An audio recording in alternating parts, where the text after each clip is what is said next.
বিজেপির রাজ্য সভাপতি সুকান্ত মজুমদার সারাক্ষণই যেন বাংলা পক্ষের ভূত দেখাচ্ছেন। বাংলার মানুষের বাস্তব সমস্যা, বেকারত্ব, মূল্যবৃদ্ধি, কেন্দ্রের বঞ্চনা, এইসব প্রশ্নের কোনো উত্তর না দিয়েই তিনি নিয়মিতভাবে বাংলা পক্ষকে আক্রমণ করাকে নিজের রাজনৈতিক কাজ বলে মনে করছেন। গতকাল রুটিন মাফিক তিনি বাংলা পক্ষকে নিশানা করেছেন। আসলে বাংলার অধিকার, বাংলার ভাষা ও বাঙালি স্বার্থের প্রশ্ন উঠলেই বিজেপি অস্তিত্বে পড়ে যায়। কারণ বাংলা পক্ষ একমাত্র সংগঠন যারা অপসহীনভাবে বাংলার মানুষের ন্যায্য অধিকার কথা বলে যাচ্ছে, আর সেটাই বিজেপির কাছে ভয়। বাংলা পক্ষ কোনো ব্যক্তি বা দলের বিরুদ্ধে নয়, আমরা বাংলার পক্ষে। বাংলার চাকরি, বাংলার ছেলেমেয়ে চাই, সরকারি দপ্তরে বাংলা ভাষার মর্যাদা চাই, কেন্দ্রীয় বঞ্চনার অবসান চাই। এইসব দাবিগুলো আমাদের লড়াইয়ের মূল। সুকান্ত মজুমদার যদিও সত্যি বাংলা মানুষের কথা ভাবতেন, তাহলে বাংলা পক্ষকে আক্রমণ না করে কেন্দ্র সরকার কেন বাংলাকে তার প্রাপ্য থেকে বঞ্চিত করছে সেই প্রশ্নের উত্তর দিতেন। কিন্তু সেই সাহস তার নেই, তাই তিনি বাংলা পক্ষের নাম করেই রাজনৈতিক অস্তিত্ব টিকিয়ে রাখার চেষ্টা করছেন। বাংলা পক্ষ এইসব আক্রমণ ভয় পায় না, আগেও লড়েছে, আজও লড়ছে, আগামী দিনও লড়বে। মানুষের অধিকারের প্রশ্নে আমাদের আন্দোলন আরও তীব্র হবে। পদ্ধতি নিয়েছিল, পন্থা অবলম্বন করেছিল, এখন নতুন পদ্ধতি নিচ্ছে। তবে তৃণমূলের কি আছে, একটা খাওয়ার দাঁত একরকম, দেখানোর দাঁত একরকম। মুখে এখন হিন্দিভাষীদেরকে নিয়ে অনেক বড় বড় কথা বলবে। এই তৃণমূলেরই তৈরি করা একটা ক্যাংলা পক্ষ আছে, সেই ক্যাংলা পক্ষ আবার এই আমাদের যারা হিন্দিভাষী ভাইয়েরা আছে তাদেরকে গুটকাখোর বলে গালি দিবে। মানে গুটকাখোর বলে গালি দিয়ে তৃণমূল কংগ্রেসের বাঙালিদের ভোট নেবে, আবার হিন্দিভাষীদেরকে তৃণমূল তার নিজের ব্যানারে তাদেরকে বোকা বানানোর জন্য বিভিন্ন প্রোগ্রামও করবে। এটা হচ্ছে তৃণমূলের পদ্ধতি।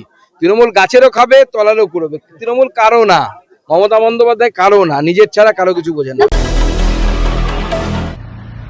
সুকান্ত মজুমদার বর্তমানে কেন্দ্র সরকারের হাফ প্যান্ট মন্ত্রী। তার ফুল প্যান্ট জোটেনি, কারণ সে বাঙালি। সে ভুলে যায় সে যদি বিহার ইউপির হতো তাহলে সে ফুল প্যান্ট পেত। সে এমন একটা হাফ প্যান্ট মন্ত্রী, বিজেপির প্রাক্তন রাজ্য সভাপতি, যে বাংলা পক্ষর ভূত সব জায়গায় দেখে। সিঙ্গুরে মোদি এসছেন, তাদের সর্বোচ্চ নেতা, সেখানে সবাই দাঁড়িয়ে বাংলা পক্ষকে অ্যাটাক করছে। গতকাল ব্যারাকপুর শিল্পাঞ্চলে গিয়ে সেখানে বাংলা পক্ষকে অ্যাটাক করছে। এই বাংলা পক্ষকে ভয়টা খুব স্বাভাবিক, কারণ বাংলা পক্ষ বাংলা ও বাঙালির পক্ষে থাকে। বিজেপি বাংলা ও বাঙালির ক্ষতি করে, বাঙালির শত্রু। তাহলে সুকান্ত মজুমদার ভয় পাবে, এটাই খুব স্বাভাবিক। বাংলা পক্ষকে গালাগাল করবে, এটাই খুব স্বাভাবিক, এটা অস্বাভাবিক না। কিন্তু সুকান্ত মজুমদারকে একটা কথা বলতে চাই, হাফ প্যান্ট তো আসলে ছোট ল্যাঙ্গট হয়ে গেছে। নিজের বালুরঘাট কেন্দ্রের জন্য দিল্লি থেকে এই বাংলা থেকে যে ট্যাক্স যায় সেটাও ফেরত আনতে পারেনি। বাংলার জন্য সে যেই জেলার বা আশেপাশের জেলার জন্য বা বাংলার জন্য একটা কড়িকানাও আনতে পারেনি। এটা অমিত শাহকে বা মোদীকে বলবে যে বাংলায় এটা করতে হবে, কারণ আমাকে যারা ভোট দিয়েছে আমাদের এটা দিতে হবে। সেসব মুরদ এদের নেই, সেসব মুরদ এদের নেই। এদের গুজরাটের, দিল্লির নেতাদের কাছে গিয়ে মিউ মিউ মিউ। দালাল, মেরুদণ্ডহীন, হাফ প্যান্ট নয় হাফ ল্যাঙ্গট পরা মন্ত্রী এখন। সেই সুকান্ত মজুমদার বাংলা পক্ষকে অ্যাটাক করে।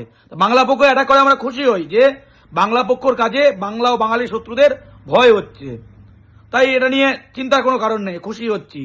সুকান্ত মজুমদারকে বলছি, সুকান্ত বাবু, যদি একটু মেরুদণ্ড থাকে তাহলে তো নিজের লোকসভা হোক বা বাংলার জন্য হোক কিছু আনতে পারেন দিল্লি থেকে।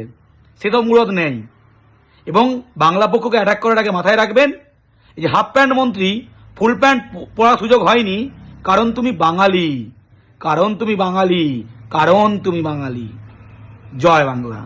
ক্যামেরা জয়ের সাথে আমির ইনকে, নিউজ কলকাতা 24।